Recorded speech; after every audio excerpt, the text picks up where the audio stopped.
Here we have a new 2024 Ford Bronco Sport. Now this one comes in the Badlands trim level in one of my favorite colors, the desert sand. And then we have that ebony and roast leatherette interior. Now on this Badlands, we do get an upgraded powertrain, a 2-liter turbocharged 4-cylinder, and that's mated to the 8-speed automatic transmission. So as we get around to the front end here, full LED lights, headlamps, daytime running lights, and fog lights. So I've always liked the look of the Bronco Sports. They look like the Broncos, of course, but down here to the wheels, we get 17-inch aluminum. Passive keyless entry on the front doors. And then power door lock controls, memory seat functions, one touch up and down windows, all 4 doors, and then power mirror controls are here. We can turn those on or off and adjust using that dial. Rear window lock is here. Now this one has the premium package, so that includes this B&O sound system along with the universal home remote, a few other features I'll go over on the window sticker. But there's our power driver seat. We get 2-way power lumbar support. Love the seats here though. I don't know what this is, feels like Alcantara or something, but I love how the top of that is there and the rest of it feels like leather. And then the release for the steering wheel is here, and we can tilt or telescope there. But I have that seat up front adjusted for someone of my size, being 6'3" with longer legs, before we check that out. Gonna pop that hood for later. I didn't close that door all the way, but I'll get it in a minute.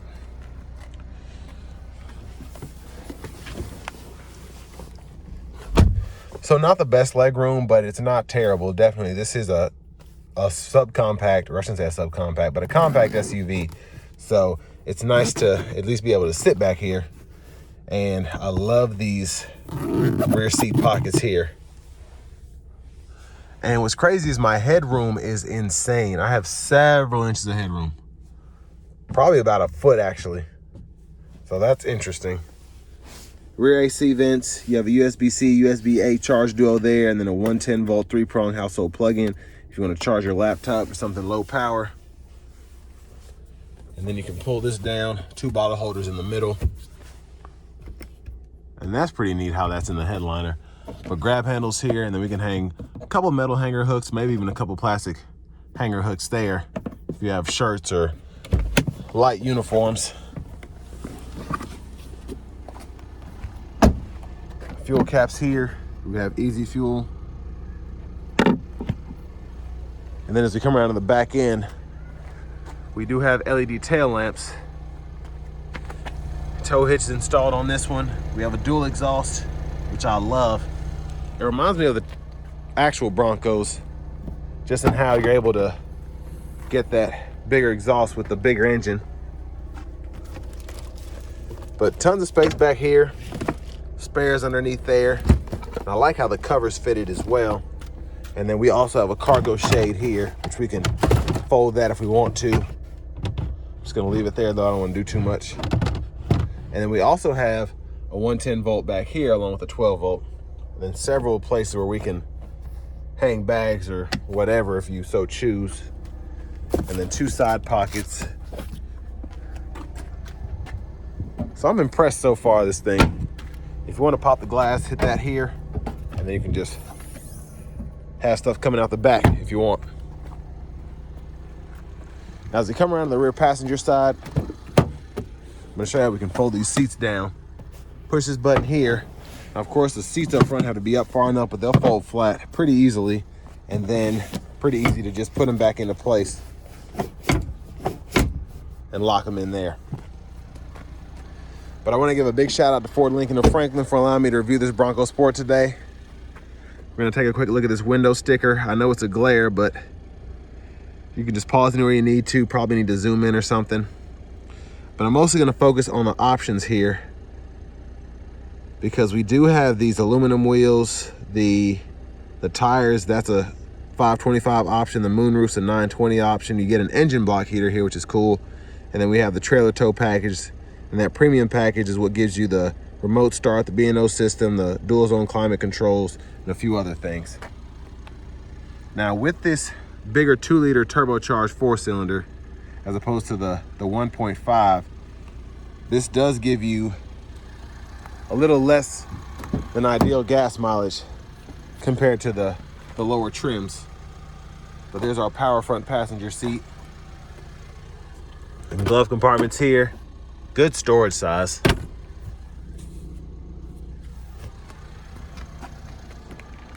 And I don't know if I even show the sticker price. The sticker price is $45,765. But as we come around to the front end, once again, since we hit that latch on the inside twice, we can just pull the hood up, and there's that bigger 2-liter EcoBoost engine. But now let's go ahead and hop in the driver's seat.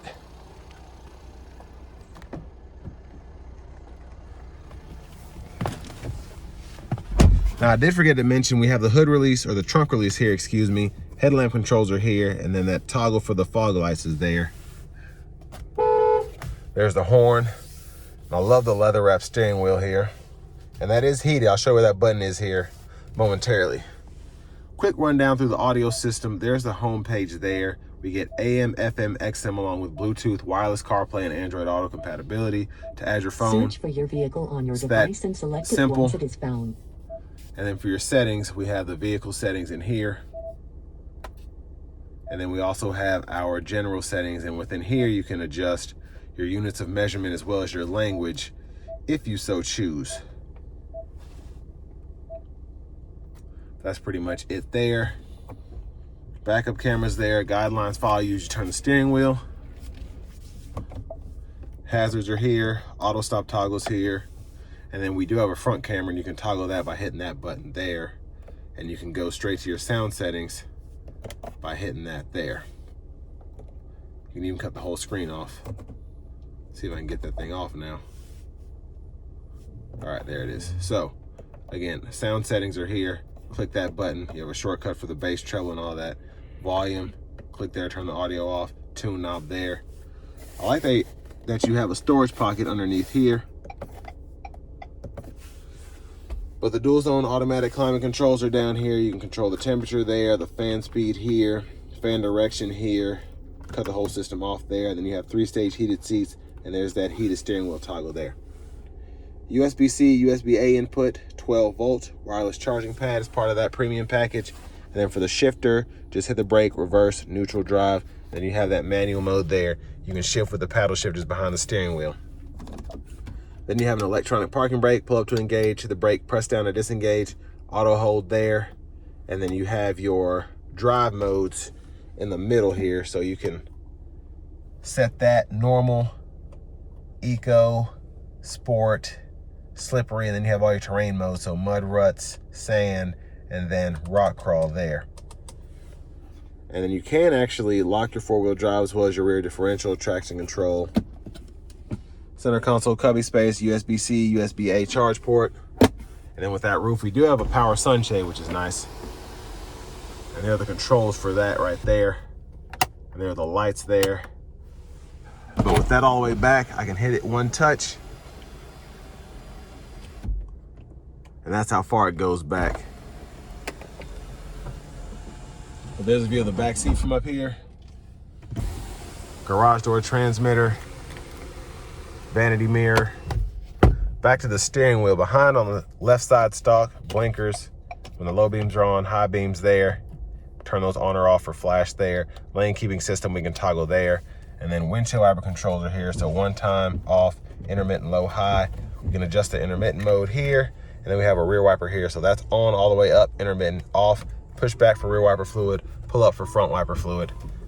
And then for the cruise control, we can toggle that there, cancel, set the speed, resume, volume, mute. Voice recognition, we can go through the track list or radio station presets, and these also serve as Bluetooth buttons when you're in that menu there. And all this here is for that middle part of the gauge cluster. So you can hit this menu button, and you can go to the main menu and scroll through the sub menus there, and then a back button, and then within each sub menu you can scroll or OK there. So tire pressure monitors, we have those. And then I can go into settings, see the oil life, and then you have the select screens here. So let's say I want to have my intelligent 4-wheel drive on, and I want to have the, I don't know, the trip one off. I can customize that as I see fit. There's the push button start. Finally, here's the key fob with remote start. And now to the fun part. Let's go ahead and take this 2-liter turbocharged Bronco Sport out on the road for a test drive. So starting the test drive in this Bronco Sport, I like the Badlands trim because we do get the 2-liter EcoBoost 4-cylinder. I also enjoy having the intelligent 4-wheel drive just as part of this vehicle in general. It's a fun system, it really is. And it's neat that they have that in something this size.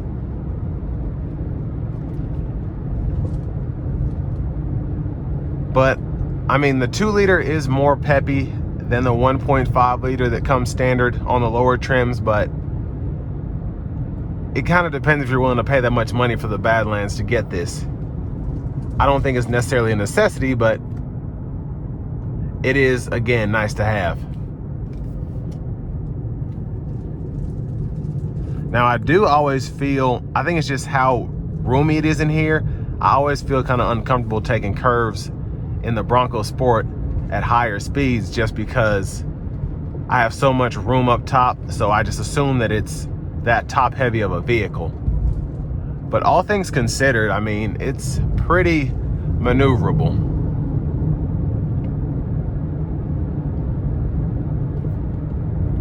Now, ride quality, pretty decent so far. The sounds that you get in the cabin, you're hearing the tires a little bit because you do have these upgraded, I believe, off-road tires. There's the 17-inch wheels.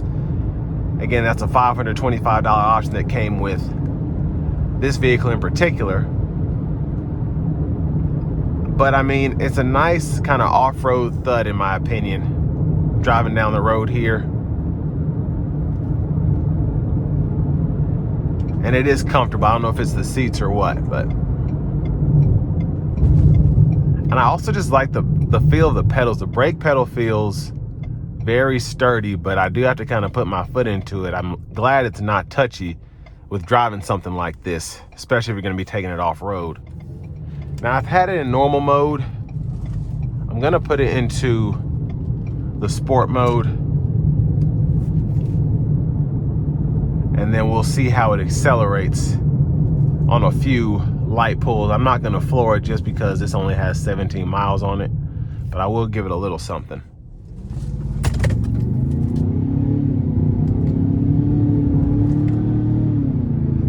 Now, in the sport mode, I thought, yeah, I have it in the manual mode. It doesn't necessarily like to listen 100% of the time, but it's fun. Now I just have it in the regular sport mode. Just gonna give it a little pull. But the turbo works when you shift and then you immediately put your foot into it a little bit more. So I like that. And I'm gonna put the adaptive cruise on now. Or I think I just have standard cruise. I don't know why I said I had adaptive, but I do have the lane keep system. And if I said that earlier, I apologize. So this doesn't have the co-pilot system, which is kind of a disappointment, seeing as this is almost 50 grand. But I'm sure that can be added for a little bit. But in terms of just the drivability, the overall vehicle itself, other than this one not having the safety package, I do like what comes on here. And I do like what you get, especially having the 4-wheel drive system. The sunroof on here is nice, and it's quick having that 2-liter EcoBoost 4-cylinder. So with all that being said, this will bring me to the end of my review of this 2024 Ford Bronco Sport Badlands.